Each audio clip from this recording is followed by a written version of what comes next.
О современном искусстве якутянам рассказала преподаватель британской школы дизайна Светлана Тейлор, автор образовательного курса из Москвы, художник, дизайнер, фотограф и независимый выставочный куратор.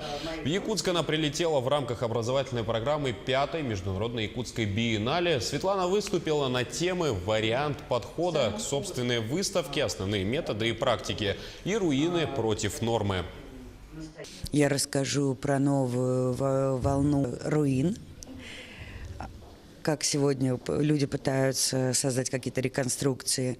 И на сегодняшней лекции я расскажу про выставки, какие они бывают, какие есть практики создания. Придумала название, что «Руины против новой нормы», имея в виду, что мир, сейчас переживает такую реновацию, реструктуризацию, все пытается улучшить, изменить, создать новые. И в этом новом, есть такой контрдвижение, люди ностальгируют по ушедшим.